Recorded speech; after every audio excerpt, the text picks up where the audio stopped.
Terima kasih Anda masih bersama kami. Bagi Anda yang baru saja bergabung, kami hadirkan kembali 3 berita utama hari ini. Gara-gara masalah asmara, siswi SMP dikeroyok sejumlah perempuan di Sumedang.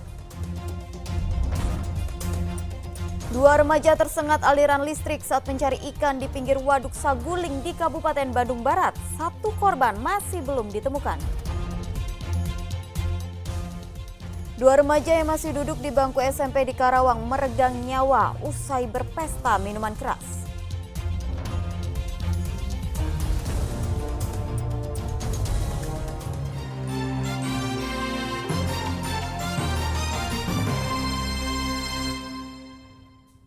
Dampak kecanduan judi online kian mengkhawatirkan. Di Cianjur, 3 warga mengalami depresi berat karena ketergantungan pada judi online. Mereka kini pun dirawat di RSUD Pagelaran sejak 1 tahun terakhir. Akibat kecanduan judi online, 3 orang mengalami depresi berat di Cianjur. Mereka kini menjalani perawatan jalan di RSUD Pagelaran, Cianjur. Mereka rata-rata berusia masih muda. Rata-rata pasien mengalami gangguan kecemasan berlebih dan sulit tidur. Setiap minggu ketiga pasien harus menjalani konsultasi dengan dokter spesialis kejiwaan. Menurut pihak rumah sakit, pasien datang dengan kondisi komorbid atau penyakit penyerta. Kebetulan sekarang lagi booming dengan tren yang baru ini, judi online, dan angka-angka ini kan bisa berdampak ke rumah tangga, ke psikis dan fisik dari pengidap sendiri yang judi online ini. Kalau misalnya bisa berdampak luas sampai perceraian gara-gara judi online. Selain berdampak pada gangguan kejiwaan, judi online di Cianjur juga menjadi salah satu pemicu tingginya angka perceraian. Renda Gozali melaporkan dari Cianjur. Seorang siswi SMP dikeroyok oleh siswi lain di Kecamatan Situraja, Kabupaten Sumedang. Polisi telah menangkap 4 pelaku, 3 diantaranya masih di bawah umur.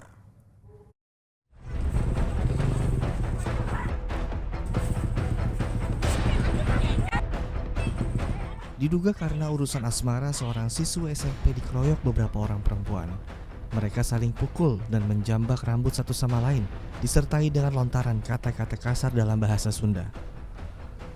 Pengeroyokan ini terjadi di area kebun warga Desa Situraja, Kecamatan Situraja, Sumedang pada Selasa kemarin. Polisi telah menangkap para pelaku yang berjumlah 4 orang. 3 orang diantaranya masih di bawah umur. Kita telah mengamankan 4 orang pelaku pengeroyokan di wilayah Situraja. Ada 3 di bawah umur dan 1 dewasa. Ada kesalahpahaman antara korban dan pelaku terkait dengan masalah laki-laki atau asmara. Karena salah paham tersebut sehingga menimbulkan pengajakan berkelahi antara pelaku dengan korban. Akibat pengeroyokan, korban mengalami sejumlah luka dan trauma. Kasus perundungan sedang ditangani Unit Perlindungan Perempuan dan Anak atau PPA Satreskrim Polres Sumedang.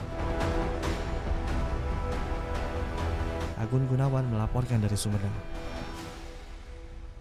Harga telur ayam dan minyak goreng di Subang dan Ciamis terus melonjak.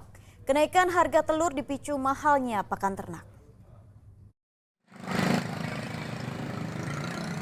Harga telur ayam di sejumlah grosir di Pantura Pamanukan Subang terus naik. Harga telur ayam naik Rp2.000 per kilogram, dari Rp27.000 kini naik menjadi Rp29.000 per kilogram. Pedagang mengaku kenaikan harga telur disebabkan harga pakan yang mahal. Harga pakan ayam berkisar Rp400 hingga Rp750.000 per isi 50 kilogram. Kali ini harga telur lagi naik, yang tadinya jual ecer 2728, sekarang 2829. Kenaikannya kenapa sih Teh? Kenaikannya mungkin karena harga pakannya naik, jadi ikut naik juga. Selain telur ayam, kenaikan harga juga terjadi pada gula pasir dan minyak subsidi minyak kita. Meski belum resmi dinaikkan harga eceran tertingginya, pedagang telah menjual minyak kita dengan harga Rp16.000 per liter. Sementara harga gula pasir naik dari Rp16.000 menjadi Rp18.000 per kilogram. Kenaikan juga terpantau pada minyak subsidi minyak kita di Pasar Manis Ciamis. Harga mencapai Rp17 hingga Rp18.000 per liter. Para pedagang mengaku meski harga naik, namun minyak kita tetap sulit didapat dari distributor.